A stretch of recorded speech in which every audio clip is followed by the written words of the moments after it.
friends, so here we are once again for a dividend portfolio review. I know for those that have been here for a while, since the beginnings of this channel, although I guess I make the argument it's still in the beginning phase, you've seen mainly dividend videos of a journey to building a substantial portfolio. Just know this journey is not stopping anytime soon. I will say that from the jump here.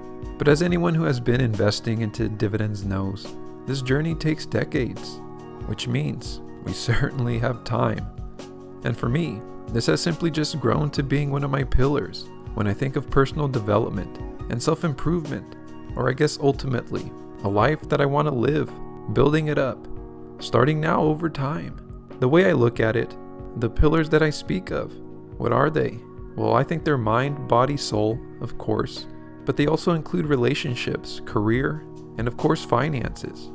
And take note, I don't say those in any particular order, but dividend investing, as well as my pension for now, and my 457B, and my level of income, all belong in that category. And just like I want to improve my life in all these areas, of all these pillars, the dividend portfolio is a main pillar on my financial journey. But friends, don't be afraid to tackle other areas of your life, many in which you may have weaknesses in. Don't just focus on financial growth. My channel seems to have made some shifts, but all I'm doing is expanding my work and taking the confidence from the growth from my dividend portfolio into other areas of my life. Let me just be one example. It may sound strange to say, but remain uncomfortable, friends, and don't let money be your only goal, because I'll let you know right now, there's no point in being wealthy one day, to only have remained to be the same person this whole time. Reaching a state of financial success you're proud of, sure, but losing in other areas of your life is not the goal. Money ultimately, alone, cannot buy happiness. I think we all will eventually find out if we haven't yet already, but it certainly is a great tool to enhance it, bring in more moments or memories we otherwise would not have been able to experience. Push yourself. I honestly believe if you can do this journey of dividend investing, you can certainly do any others. All this to say, friends, I'm still happily here, and we're going to continue to document this journey until we reach $1 million portfolio. But for now, the updates will remain monthly, as I'm not investing $500 every week as I was before. So growth has been smaller, and also, as I miss you guys, and making these videos, a monthly visit is not too bad, right? It's about as often as I visit my parents now too. Here we are once again in the Jesse's cash flow portfolio, currently now at $63,139.64. And of course this is on the all-time view. But friends, how have the markets been lately? Pretty crazy, huh? The interest rates have been increasing, and then there's been good news and then bad news, and then you see big tech laying off a lot of people, creating some shakiness in the markets. But I think a lot of us can see between the lines. What I'm looking at here is just a lot of uncertainty. Yes, this last month has been okay, but overall, a lot of things still remain shaky. But so has just the general economy. Gas is still expensive, groceries are still expensive, and our wages for the most part haven't increased. So because of that, my strategy overall remains still on automatic in terms of the funneling into this portfolio. But if you haven't noticed, I have decreased it. My overall priority right now still remains saving up for a house, but it's not stopping me from remaining consistent and still funneling into this dividend portfolio over time, because I believe nothing beats consistent investing over time. And just to show you a little deeper here, this is currently on the all-time view. I believe it was on my last portfolio update where we were completely in the red all around. But here we are once again in the green, and a lot of it you'll see is because of the last month's performance. They want you to believe we're in a recovery phase, but I'm not really buying it. But it's not really changing what I'm doing very much, as you'll see here pretty soon. But currently for the all-time, on my portfolio, we have an 18.09% return, which equates to a total gain of $5,474.26. And for market gain alone, it's $3,134. And from earned dividends, it's almost just about the same. So this is why it's good to be a dividend investor. As you can see, we earned a total amount of dividends of of $2,339, and it's just going to continue to go up over time. Awesome. And then just to zoom out a little bit here, let me show you just the last week's performance. It was relatively flat, gaining 0.32% and just remaining in the green for the most part, with a gain of $203.88. But where things get interesting, let's take a look at the last month's performance here, as we had a total return of 9.03%, which equates to a total gain of $5,214.87. And as you can see here, for market gain of $5,069. So last month's was interesting, but let's take a look at the last quarter. So as you can see here, we start going back a little bit further than a month. The red is going to start to pop out. As you can see, for the last quarter, my portfolio has lost 3.87%, or a total loss of $2,508.49. And just to continue here, the year to date was a loss of 4.57%.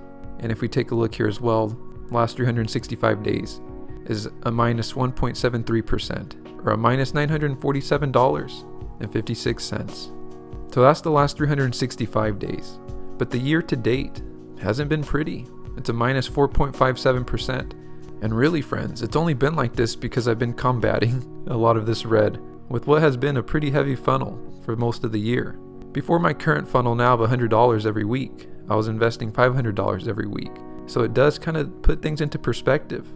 And just to mention, if you're curious, if you want to take a look at my portfolio on your own time, there's always a link in my description box down below, and you can go to view my pie, and it'll kind of break it down more into detail in terms of my holdings. But now moving forward, this is the big dividend portfolio review after all. So let's start to dive in a little deeper here. So these are my sectors, split up by allocation and percentages. So we'll kind of dive in here and go a little bit one by one, but let's also go in order here by the best performers, which ones are actually doing well and which ones aren't. So as you can see here, starting off with energy, this is my best performer right now.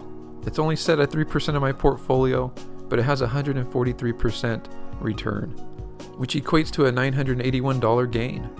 Next up is financials. It's set up at 9% of my portfolio and it has a 49.65% return, which equates to a total gain all time of $1,262.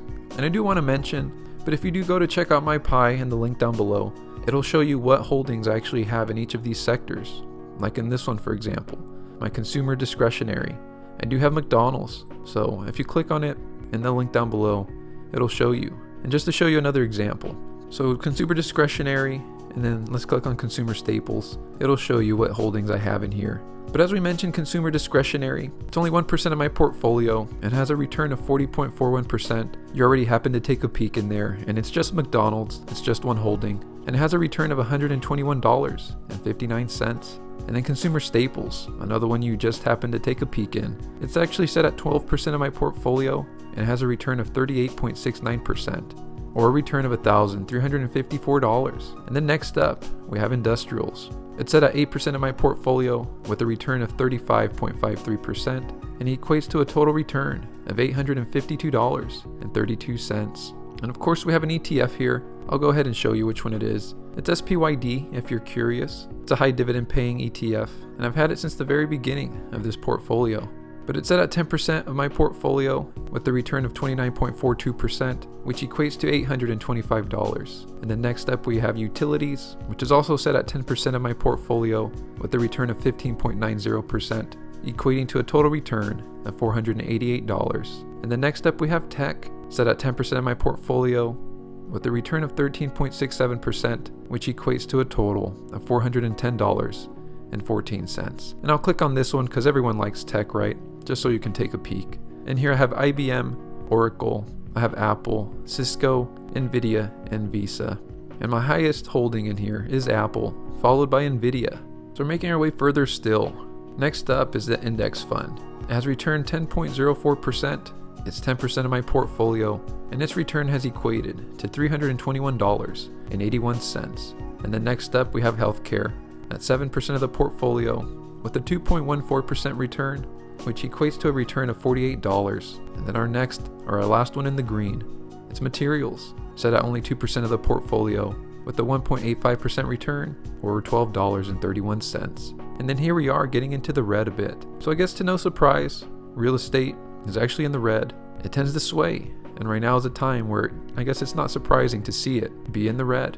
But I have it set at 13% of my portfolio, which is one of my highest allocations, if you were keeping track. And it's noted with the loss of 17.27%, or a loss of $744. And then last, we have communications, our most poorly performing sector. That's set at 5% of my portfolio, with a loss of 24.20%. And you can take a look in there if you want to see which holdings are having me lose money. Every portfolio has losers. Those are my losers in there. And then moving forward still. So if you're curious, my cost basis is $59,795. That's how much money pushed into this portfolio since the beginning of July 20th of the year 2020. That is when I started this. That was the start of this journey. And you already happened to take a peek, but I'll show you here in our actual data. I do have 51 holdings in this portfolio. At first it did seem like quite a bit, but now we're above $60,000, so it's not too abnormal to have 51 holdings.